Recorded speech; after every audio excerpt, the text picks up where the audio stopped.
नमस्कार दोस्तों, postal promotion online classes में बहुत बहुत स्वागत है आप सबका। मित्रों, आज का जो हमारा ये वीडियो है वो एक बहुत ख़ास जानकारी के लिए आज हम बना रहे हैं।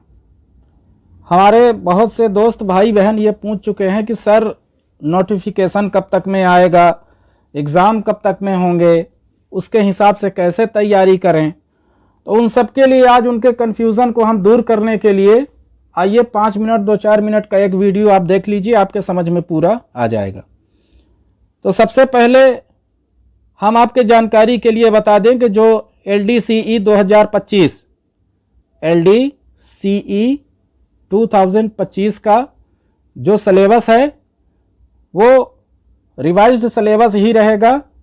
आप इसको 2024 वाले सिलेबस को फाइनल कर सकते हैं। यदि कोई ऐसा चेंजेस आता है उसकी जानकारी आपको अलग से दी जाएगी। अभी हम 2024 के सिलेबस को ही मानकर चलेंगे।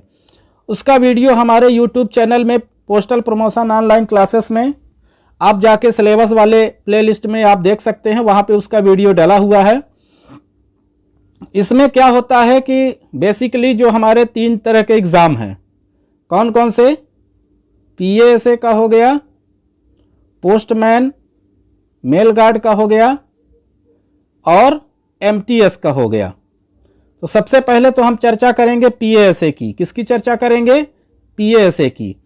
PASA में क्या होता है दोस्तों, PASA का जो सिलेबस है वो थोड़ा सा लेंदी है और काफ़ी चीज़ें उसमें पूछता है। विभाग उसमें काफ़ी चीज़ गहराई के साथ पूछता है। कभी कभी पेपर बहुत कठिन भी आ जाता है।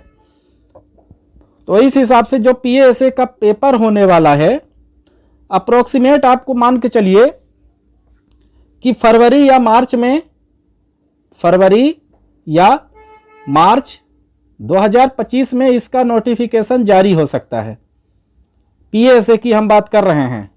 अब विभाग द्वारा कैलेंडर 1 महीना 2 महीना पहले अगर जारी कर दे तो अलग चीज़ है। अगर कैलेंडर हो सकता है कि दिसंबर मंथ में आपका आ जाए, नहीं तो जनवरी में हो सकता है कि आ ही जाए।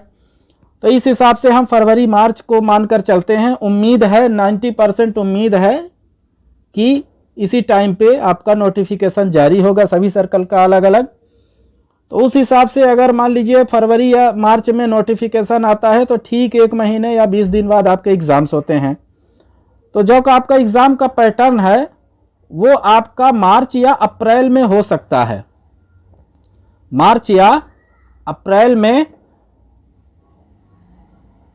PASA का पेपर हो सकता है। अभी इस हिसाब से हमारे पास समय कितना बचा है? नवंबर आपका चला गया, दिसंबर, जनवरी, फरवरी, 3 महीने आप मान सकते हैं कि आपके पास अभी टाइम बचा हुआ है। इस 3 महीने में यदि आप ये सोचते हैं कि हम कैटेगरी B से या कैटेगरी C से, कैटेगरी B से मान के चलते हैं, कैटेगरी A वाले के लिए भी ये जरूरी है। यदि जब तक आप मेहनत नहीं करेंगे, 3 महीना अच्छे से नहीं पढ़ेंगे, तो आप ये ना सोच के चलिए कि हमारा फाइनल सिलेक्शन कैटेगरी B से हो सकता है या कैटेगरी A में हो सकता है। तो PASA के लिए थोड़ा सा आपके पास समय है। आप जुड़ जाइए, जल्दी से अपना पढ़ाई लिखाई शुरू कर दीजिए। नहीं करना चाहते हैं कहीं क्लास मत करिए, आप खुद से ही पढ़ना स्टार्ट कर दीजिए। पर आपसे निवेदन है मित्रों, पेपर में जाइए तो पढ़ के जाइए, बिना पढ़े हुए आप ना जाइए। इससे अच्छा आप पेपर ही ना दीजिए। यदि आप पेपर दे रहे हैं, एग्जाम में बैठ रहे हैं, इसका मतलब पढ़ के जाइए। तो ये रहा हमारा PASA का। अब हम चर्चा करेंगे पोस्टमैन मेल गार्ड की। पोस्टमैन मेल गार्ड का ज़्यादातर ये होता है कि PASA के बाद आपका 1 महीने बाद इसका नोटिफिकेशन भी जारी हो जाता है। 1 महीना, 1.5 महीना, मैक्सिमम 2 महीने हम मान के चलते हैं कि पोस्टमैन मेल गार्ड का अप्रैल या मई में इसका नोटिफिकेशन जारी हो सकता है। तो इस हिसाब से पोस्टमैन मेल गार्ड के लिए एग्ज़ाम जो होगा वो मई या जून महीने में होगा, ऐसा हो सकता है। कोई ज़रूरी नहीं है, ये ऐसा उम्मीद लगाया जा सकता है कि इस टाइम पे लगभग हो सकता है। क्योंकि पिछली बार जो हमारा पेपर हुआ था तो वो थोड़ा सा उसका डेट एक्सटेंड कर दिया गया था, वो भी चुनाव के कारण। इस बार ऐसा कुछ है नहीं। तो उस तरह से आपका पोस्टमैन मेल गार्ड में 5 से 6 महीने का समय है अभी। तो यदि आप अच्छा स्कोर करना चाहते हैं, जीडीएस से अगर पोस्टमैन में जाना चाहते हैं खास तौर पे, तब आपका सिलेबस सिलेक्शन थोड़ा सा टफ हो जाता है। जीडीएस से पोस्टमैन में जाएंगे, एमटीएस से पोस्टमैन के लिए तो देखिए थोड़ा सा आसान है, कम मेहनत करेंगे हो जाएगा। पर जीडीएस से पोस्टमैन के लिए एकदम परफेक्ट टाइम है, 5 से 6 महीने का समय आपको रेगुलरली देना पड़ेगा। उसके लिए POG guide part 1, product and services, ये चीज़ें बहुत अच्छी तरह से स्ट्रांग होनी चाहिए। फिर पोस्टमैन और मेल गार्ड का जो अलग से 25 क्वेश्चन पूछे जाते हैं उसकी तैयारी भी होनी चाहिए। इस हिसाब से ये डिपार्टमेंटल प्लस जीके और मैथ का मिलाकर आपका 150 नंबर का जो पूछा जाएगा, वहां से आपको अच्छे से स्कोर करना है। आप 140 तक का तैयारी कर लीजिए, आप अपने आप को सिक्योर कर लीजिए। जीडीएस से पोस्टमैन में आप गारंटी हो जाएगा 140 नंबर में। फिर इसके बाद जो हमारे एमटीएस भाई बंधु हैं, एमटीएस से जो पोस्टमैन मेल गार्ड में जाना चाहते हैं, उनके लिए थोड़ा सा कम मेहनत की ज़रूरत है। फिर भी आप भी उतने आराम से मेहनत नहीं करिएगा, अच्छे से मेहनत करना है, कंसंट्रेशन के साथ करना है।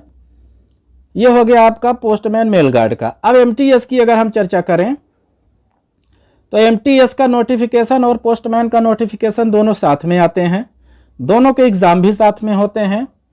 बशर्ते केवल अंतर इतना है कि पोस्टमैन में आपका ये 25 क्वेश्चन अलग से पूछे जाते हैं, वो एमटीएस में नहीं है। और एमटीएस में आपका केवल एक ही पेपर होगा 1 घंटे का। एमटीएस में आपका लैंग्वेज टेस्ट नहीं होता है, वो पेपर आपका केवल पोस्टमैन मेल गार्ड में है। अब की बार से हटा दिया गया है। विभाग इस बार देखिए क्या निर्णय लेता है, उसका कुछ कह नहीं सकते हैं, विभाग का मूड है, कुछ भी कर सकता है। तो ये चीज़ें हो गई एग्ज़ाम के एलडीसीई डिपार्टमेंटल एग्ज़ाम 2025 के बारे में। तो चलिए, उम्मीद है कि समझ में आ गया होगा, उस चीज़ों को अच्छे से आप समझ गए होंगे। यदि कोई कन्फ्यूजन हो तो आप वीडियो के कमेंट बॉक्स में सेट कर सकते हैं, डाल सकते हैं, हम उसका जवाब आपको ज़रूर देंगे। इसी के साथ बहुत बहुत धन्यवाद।